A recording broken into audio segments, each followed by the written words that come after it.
Hey guys, what's up? So today, as now for all Monday, we will note a glider. So it was super hard for me to say what glider I should note after the Flits 2 because it needs to be as good or as close as possible as the Flits 2. So I finally choose the Vibe 2. Now I will talk a bit about the glider itself before to talk about all the specification, all the note I take for this glider.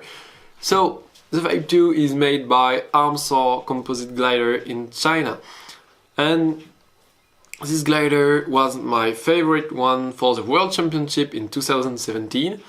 So I used it a lot all the season and I really loved it, and it's why I flew it. It was flying super well, easy to read, launch well, all these things. So I will now rank it.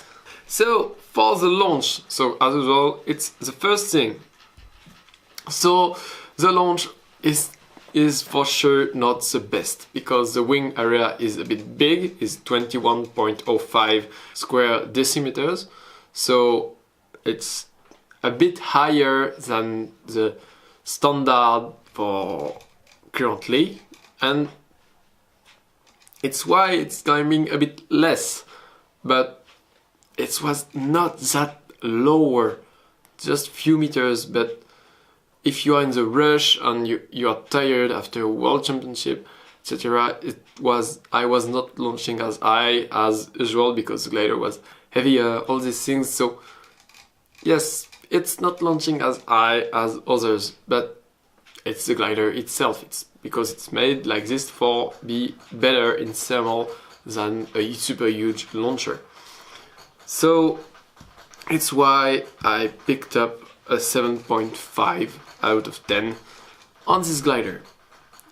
So now the weight. So I already talked a bit about this, but it's because this glider I flew it near to only in Textreme version because the wing was stiffer and I was just preferring to fly it when it's a bit active in heavier version because I don't know, I like how it flies, so that's it. But in standard version, in Carbo 40 on the wing, so the standard version with 4 servos in the nose, was coming at 221 grams for mine, and it's pretty good because if you look at something similar, so the Vortex 3, the Snipe, all these glider in standard version are around this weight.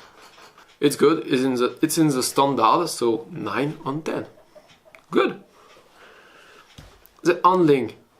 This was just one of the best glider ever for me till the Flits, and I think the Flits don't handle as well as the Vibe 2. The Vibe is a bit up above the Flits because I don't know, it's just my feeling, but you can really push on the inside tip with the Vibe 2 to turn super tight and never lose anything.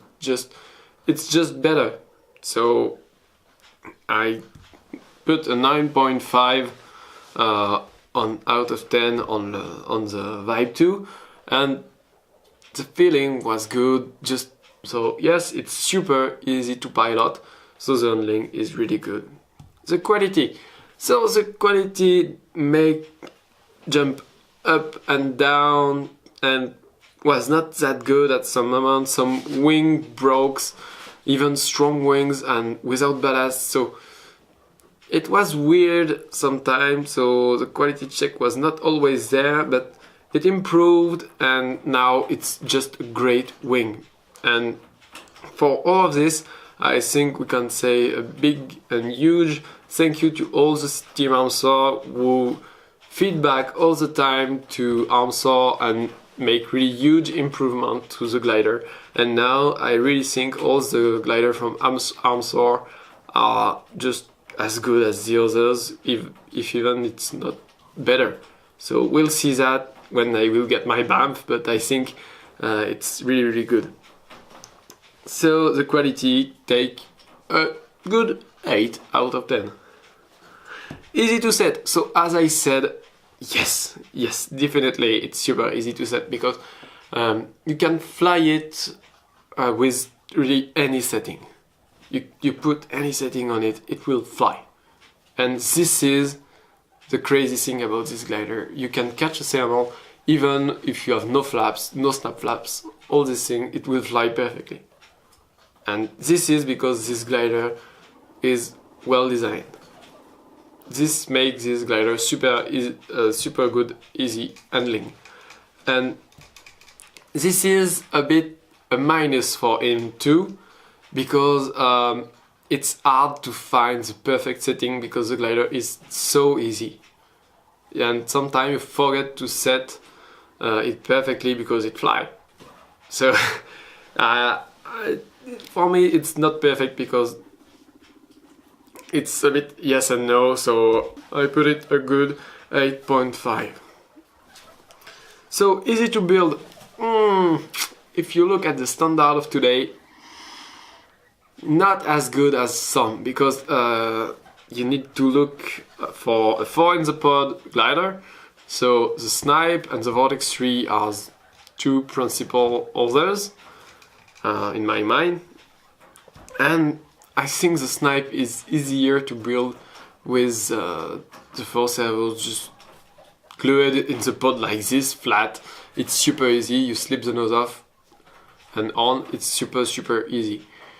But the Vortex 3 with the canopy, it's a bit more the same, and I think it's easier too. And you have already the gear in the fuselage and in the wing. It's really more easier to build.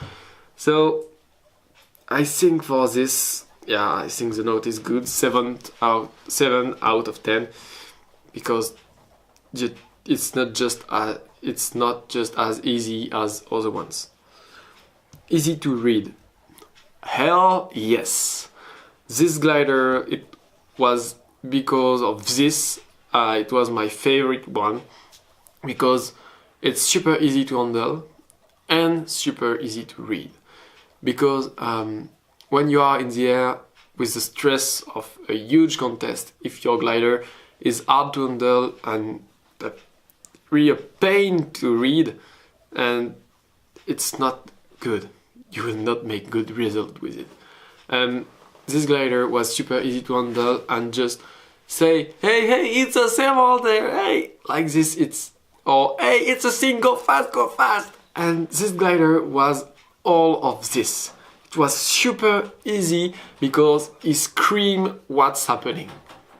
And it was easier for all those around too, because when I hit a thermal, okay, the thermal is there. It was super easy to know what's happened with this glider. But sometimes it was just because I was stressed and it was not that good. But anyway, this glider deserves a good 9. Then the float. Hell yeah, it float. And nearly as good as the Flits, but because it slowed down a bit too much, and it's not as good. It's really good, but it's too much floaty maybe, and because of this you can't live with if sometime in super dead air you float and a bit perturbation like this, and you lost 1 meter. And this with the Flits doesn't happen because he can handle it better. But this is because of the wing, all these things, because it floats super well. So 9.5 anyway, but it's super good, but just tiny bit. Cruise. This is 1 point. It's a bit critical about this glider because it cruises well, but it needs weight. It needs a bit of weight to cruise well. It's why I flew most of the time with my Tickstrom wing.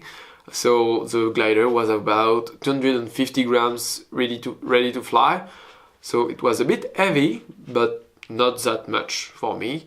And was launching high because the wing was super stiff, so I liked it a lot, and the cruise was good, the thermal was good, because if you put ballast in, it doesn't matter, it's thermal super well too, it don't need to be super light, but if you keep it super light, you can just hook really any thermal, even it's super light.